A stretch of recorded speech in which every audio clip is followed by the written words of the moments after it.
नमस्कार. चला, आज आपण एका अशा प्रवासावर जाऊया जो काळाच्या पलीकडचा आहे. आपण जाणार आहोत अखंड ज्योती मासिकाच्या डिसेंबर 1960च्या अंकाच्या अंतरंगात.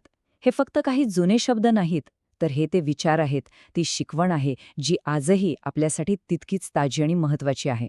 तर मग सुरू करूया का हा ज्ञानाचा शोध? आणि या ज्ञानसागराचं उगमस्थान आहेत युगऋषी पंडित श्रीराम शर्मा आचार्यजी.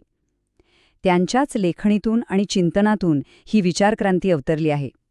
आपण त्यांच्या मार्गदर्शनाखाली अगदी विनम्रपणे हे विचार समजून घेण्याचा प्रयत्न करूया आणि पाहूया हे विचार आपल्या आयुष्यात कसा प्रकाश आणू शकतात. या अंकाची सुरुवातच बघा किती सुंदर आणि वैश्विक प्रार्थनेने होते. हे दयामया, आम्हाला अंधारातून बाहेर काढ. ही फक्त एक प्रार्थना नाही आहे का? हा तर प्रत्येक माणसाच्या आतला आवाज आहे. अज्ञानाचा अंधार, निराशेचा अंधार, भीतीचा अंधार या सगळ्यांतून बाहेर पडून ज्ञानाच्या, आशेच्या आणि निर्भयतेच्या प्रकाशाकडे जाण्याची ही एक मनापासूनची तळमळ आहे. पण मग प्रश्न येतो की ह्या अंधारातून प्रकाशाकडे जाण्याचा मार्ग सुरू तरी कुठून होतो? बाहेरच्या जगात शोधावा लागतो की आपल्या आतच दडलेला असतो? ह्याचं उत्तर अगदी सोपं आहे. प्रत्येक मोठ्या बदलाची सुरुवात, प्रत्येक प्रवासाची सुरुवात ही स्वतःपासूनच होते. आपल्या मनाची, आपल्या विचारांची जी बाग आहे ना, तिची मशागत करण्यापासूनच हा प्रवास सुरू होतो. आणि म्हणूनच या मशागतीमधला सगळ्यात पहिला आणि सगळ्यात महत्त्वाचा प्रश्न मासिकात विचारला आहे, मनाला निरोगी कसं बनवता येईल? कारण आपलं मनच तर आपल्यासाठी जग निर्माण करतं. जर आपलं मनच आजारी असेल, अशांत असेल, तर बाहेर कुठली शांती मिळणार? त्यामुळे निरोगी मन हाच खऱ्या आध्यात्मिक विकासाचा पाया आहे. आता या इतक्या मोठ्या प्रश्नाचं उत्तर एका छोट्याशा पण अत्यंत शक्तिशाली सूत्रात दिलंय, दोषांमध्ये गुण शोधा. हा फक्त एक पॉझिटिव्ह विचार नाहीये, ही एक साधना आहे, एक प्रॅक्टिस आहे. आपली सवयच असते दुसऱ्यांमध्ये किंवा परिस्थितीत काहीतरी चूक काढण्याची, पण त्याऐवजी त्यात काहीतरी चांगलं शोधण्याचा प्रयत्न करणं ही दृष्टी बदलण्याची एक जबरदस्त प्रक्रिया आहे. इथे बघा, ह्या दोन दृष्टिकोनांमध्ये जमीन आसमानाचा फरक आहे. एकीकडे जिथे आपण फक्त दोषांवर लक्ष देतो तिथे निराशा, नात्यांमध्ये कटुता आणि नकारात्मकताच वाढते. आणि दुसरीकडे जिथे आपण गुण शोधायला लागतो तिथे विकास होतो, संकल्पशक्ती वाढते आणि नाती अधिक घट्ट होतात. आता निवड आपल्या हातात आहे. आपल्याला आपल्या मनात कोणती बाग फुलवायची आहे? बरं, एकदा का आपण आपला आतला दृष्टिकोन बदलायला सुरुवात केली की मग पुढची पायरी येते ती म्हणजे कृतीची, म्हणजेच साधनेची. आध्यात्मिक साधना म्हणजे काय? तर आपल्या छोट्याशा अस्तित्वाला त्या विराट वैश्विक शक्तीशी जोडणारा एक महामार्ग. इथे आता फक्त विचार करून चालणार नाही, तर प्रत्यक्ष अनुभव घेणं महत्वाचे आहे. आणि या साधनेच्या मार्गावर केंद्रस्थानी आहे गायत्री महामंत्र. मासिकात तर गायत्रीच्या हजारो शक्ती असा उल्लेख आहे. याचा अर्थ काय? तर गायत्री ही फक्त एक प्रार्थना नाही, ती एक अशी वैश्विक ऊर्जा आहे जिच्या हजारो छटा आहेत. ज्ञान, प्रेरणा, आरोग्य, संरक्षण अशा अनेक शक्ती या एका साधनेतून जागृत होऊ शकतात. आणि इथेच सगळ्यात महत्त्वाचा मुद्दा येतो, तो म्हणजे अनुभूती. गायत्री मंत्राबद्दल फक्त माहिती असणं किंवा तो तोंडपाठ असणं पुरेसं नाही, तर त्या मंत्राची स्पंदनं, त्यातील ऊर्जा प्रत्यक्ष अनुभवणं ही खरी साधना आहे.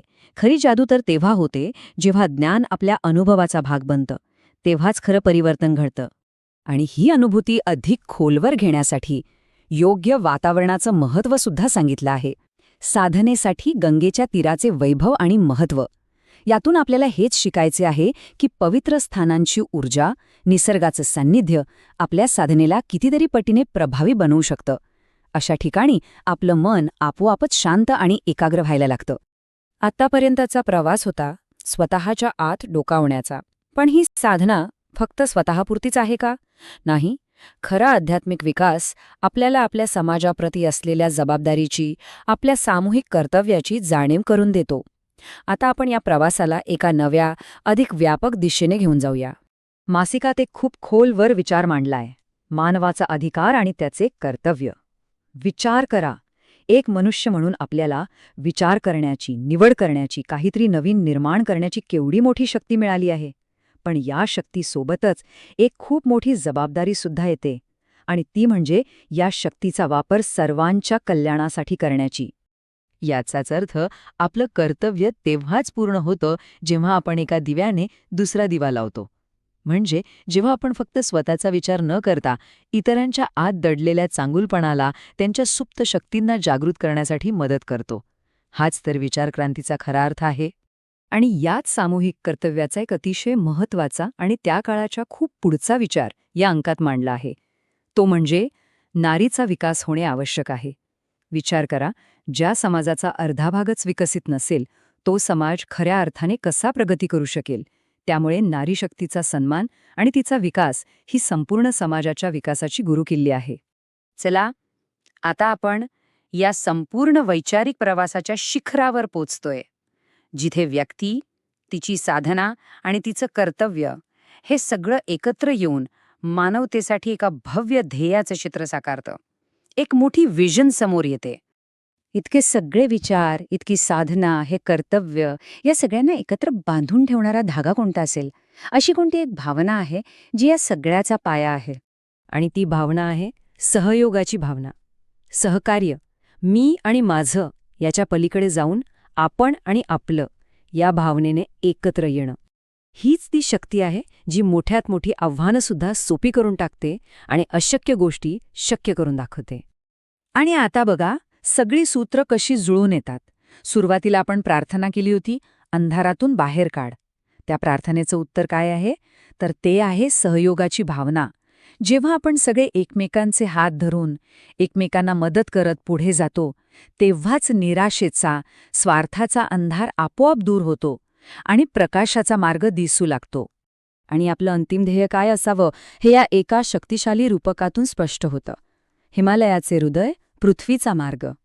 जसा हिमालय उंच, स्थिर आणि पवित्र आहे आणि त्याचं हृदय गंगेसारख्या जीवन देणाऱ्या नद्यांना जन्म देतं, तसंच आपल्याला बनायचं आहे. इतकं उंच, इतकं शुद्ध की आपलं अस्तित्व संपूर्ण जगासाठी मार्गदर्शक ठरेल. तर मग आजच्या या प्रवासात आपण काय पाहिलं? सुरुवात स्वतःपासून करायची आहे, आपल्या मनाला निरोगी बनवून. मग साधनेद्वारे त्या विराट शक्तीशी जोडलं जायचं आहे. त्यानंतर समाजाप्रती आपलं कर्तव्य पूर्ण करायचं आहे. आणि शेवटी सहयोगाच्या भावनेने एकत्र येऊन मानवतेला एका नव्या उंचीवर घेऊन जायचं आहे. आणि जाता जाता एक प्रश्न स्वतःला नक्की विचारा.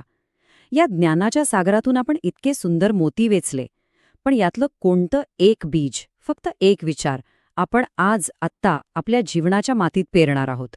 कारण ज्ञान तेव्हाच सार्थक होतं जेव्हा ते आपल्या आचरणात येतं. यावर विचार नक्की करा.